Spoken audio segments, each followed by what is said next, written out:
Hi. Let's talk about the concept of open voice chat in online video games and why it's a mistake. My name is sammachkovech, and I've been covering the worlds of gaming, art, and technology as a journalist and critic for over 25 years.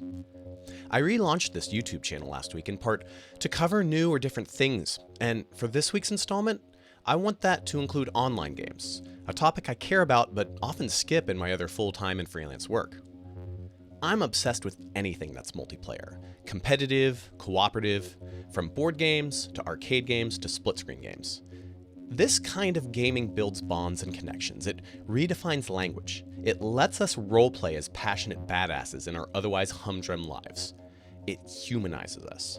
I've also been covering gaming long enough to watch this mass-market concept of multiplayer games drift into the online realm. For me, 30 years ago, online gaming began by playing a rudimentary networked game in a middle school computer lab. That's its own story. It's not Doom. It's actually this game, but we'll talk about that some other time. That's obviously very different from the everyday online gaming experience these days, with people usually connecting to random opponents or teammates in much higher stakes, higher tech experiences. And for a lot of people who look nothing like me, their experience resembles the following clip, which, trigger warning, you'll want to skip to the blacked out screen at the listed time here if you'd rather not hear yet another sexualized threat on the internet. Oh, be honest with me. My ult's ready. Do you know what rape feels like? No, I don't actually. Well, do you want to know? Are you saying you're gonna rape me? Because you're heading on the right path right now. Are you saying you're gonna rape me? You're going on the right path for it. Is that what you're saying? Toxins going up. It's not rape if I like it. Is it now? No one walks away. Hectic goal.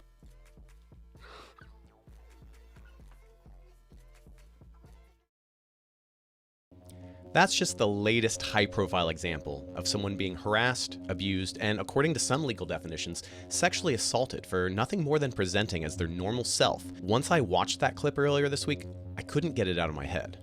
The flatness of how that man spoke. How casual he was. Maybe worst of all was the part of me that almost hand-waved it by saying, this isn't news. This is just another day of someone being an online jerk. That's scary to me. In the end, after ruminating on it, I came to a blunt conclusion. It's time to address this very weird status quo in video games, where people who play online have come to expect typing or speaking to strangers, or having that done to them. And I want to come here and ask, who's to say that's normal? That it's okay? That this assumption can't be reasonably changed while still preserving the good stuff about playing games online? Let's get a few statements out of the way to start. 1. Existing online as your true happiest self should be okay, should not be a crime, is not worthy of abuse.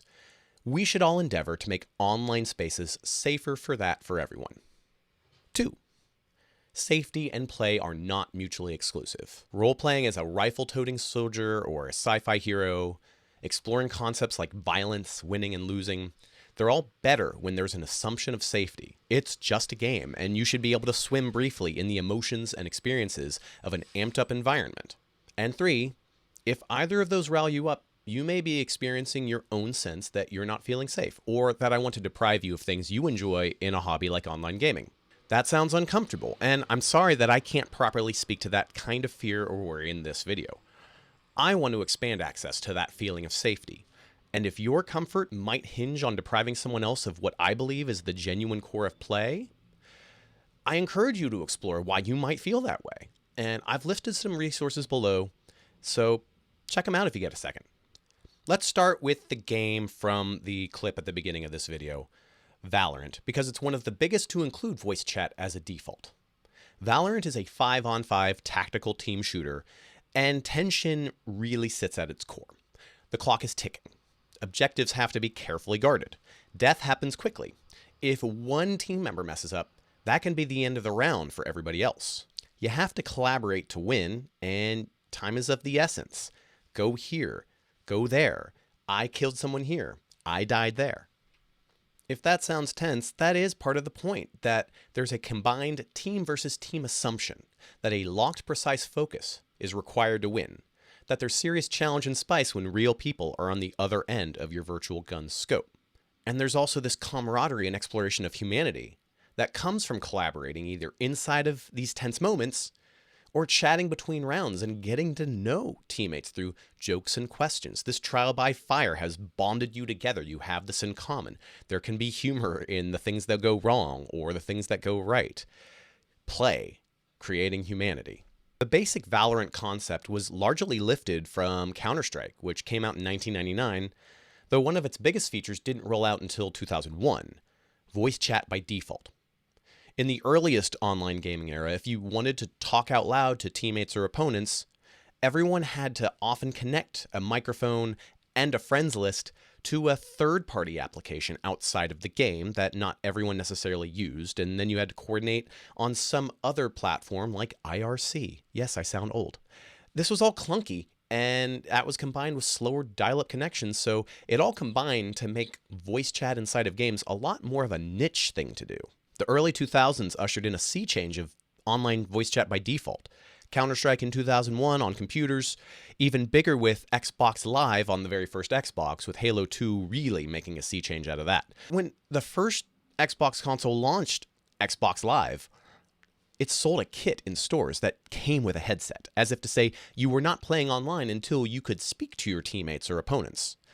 The old guard sold this new product as an extension of boisterous scenes like arcades and GoldenEye split-screen sessions, where camaraderie and humanity were a default between friends. You're not going online to play by yourself, they were kind of saying. You can go online now to connect even more deeply. Put the headset on. We're a few decades later, and now I'm saying that default voice chat has fostered an unfavorable, unsafe gaming environment in terms of hateful speech. The data on this ranges from soupy anecdotes to limited data. One study from 2012 captured over 1,600 voice chat recordings in games and concluded that female-presenting voices were 3 times more likely to receive negative comments than either male-presenting voices or silence. And there's other studies and surveys which have largely said that harassment is a high percentage of people's experiences, which all leads to an impasse. Playing online video games with jerks and facing or expecting hateful speech from them is bad, because it undermines the safety that should be inherent in play. Playing online video games without an easy way to connect to their best moments of collaboration and communication is bad, because you may otherwise just play a game offline, all by yourself, in that dark silence that the people who created Xbox Live were trying to move you away from. My answer to this impasse is a hardline one. After decades of playing and thinking about games, I truly believe the best moments of collaboration and communication are free of fear or harm. That should be the priority, and it's time for game makers and game players alike to treat it as such, even if we've spent over 2 decades pretending it's not that big of a deal. That does mean the online game ecosystem has a mountain of status quo to climb.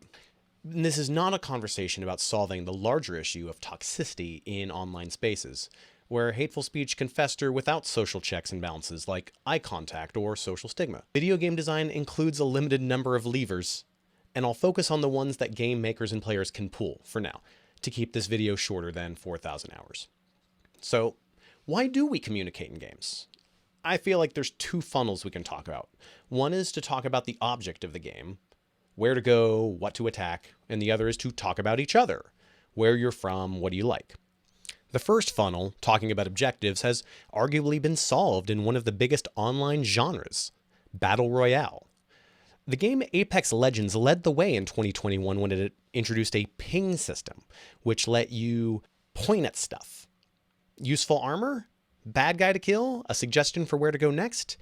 You hold down the same button for each of these, and then point at icons on a wheel and let go, and you've just communicated any of those or other really important pieces of information to your squad, your teammates.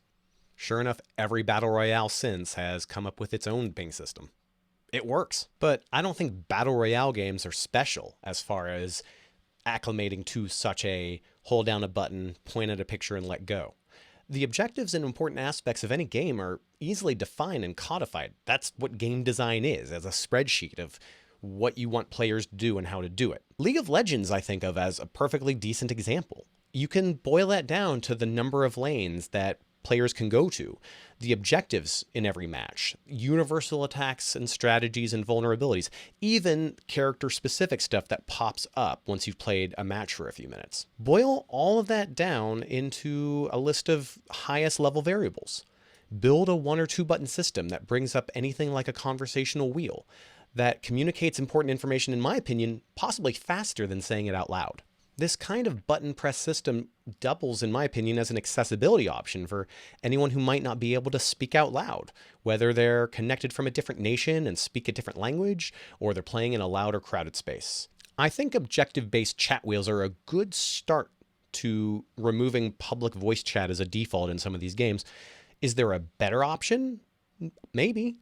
What about locally rendered AI systems that capture and transmit what you say into a mic, parse whether it's useful or not, and then turn it into voice to text? That's not maybe the best option. It might feel a little reductive, but it's something to let people find that splitting of the difference between getting something human communicated and not having bigotry be an easy default. Talking about each other in a game is never going to be as easy to convert to a confined system. Like, let's break this down. If you make it too limited, you're in utterly toothless territory. I think of Nintendo games like Splatoon. Its communications online have 2 phrases, booyah and oh no. It's the chutes and ladders of communication at that point. It's nothing. On the other end of the talking spectrum, make the chat systems too open, you end up with something like World of Warcraft or Roblox, where doing something as innocuous as picking a female character can lead to a barrage of typed responses based on that identity. Even an in-between solution of limited emoji or pre-selected words and phrases can be weaponized in certain contexts. As just one example, take a pride symbol. If players choose to spam it in irrelevant moments, that could diminish its importance or become cruel. So, is this social aspect of talking about each other something worth sacrificing in public online video games, where you matchmake with strangers to find people to connect with and collaborate with or compete against? My argument, my stance is absolutely, hell yes. Really, when you open play up to more people, more audiences, and increase their inherent access to safety and play, you will discover more kinds of engagement and play, more concepts of gaming. One really interesting example actually comes from the old status quo of online gaming with generally open voice comms. There was a game called Warcraft 3, not World of Warcraft, and it was eventually modded into a game that still exists to this day. Defense of the Ancients, you may know better as Dota 2, took this concept of Warcraft 3 and the systems it has in place, and then players molded it into a shape that they were enjoying more, that combined other genres. I also think there are ways to take default matchmaking, playing with strangers online, having something that is quite human, allows more people to play, and has richer systems that let people graduate themselves to a richer, voice-included, interactive experience. A certain number of hours in which you exceed a certain reputation threshold of not quitting or not doing poorly inside of a game intentionally, to open up options that include sort of a code of conduct. Obviously, that wouldn't be perfect. People could still be bad actors inside of such of a system, but it would at least let people get used to playing with others in a respectful, limited way. Change that status quo from the bottom up. It is time to flip the notion that hate is just another byproduct that you have to expect when doing something online like gaming. Gaming should be play. Play should be fun. And fun should be safe. We have a responsibility as players and game makers alike, as part of that ecosystem of give and take, of what shape games can be, of what online discourse can be, of the kind of digital citizens that we are building up to enter the adult world. That responsibility, I believe, hangs heavy on the necks of the games industry, the publishers and developers who profit from unleashing their stuff online and letting online audiences talk about and grow the things they make. If you want to invite those people to get addicted and spend money inside of those worlds, then you have a responsibility to begin changing the script on how we do and do not talk to each other. I'm going to leave it there because this kind of conversation I would call a first draft. There's a lot more work to be done to undo decades of assumptions about online video games, and I wouldn't be shocked to see people react strongly to something like voice chat being taken away as a default. So if you want to talk about your thoughts on that, or your suggestions on where else online gaming could go, the comment section below. Also, sam@samred.com is always an easy way to reach me. And for future content, I do plan on potentially opening up some kind of tip jar or subscription over at my homepage, samred.com. Swing by there at some point to see what I whip up. I don't know, I'm figuring it all out. This is a relatively new video series and channel, but I appreciate you hanging out and exploring with me and seeing where these conversations go in the future, which will include interviews with smart people and further explorations into the history of games, technology, and art. So thanks for hanging out. See you soon.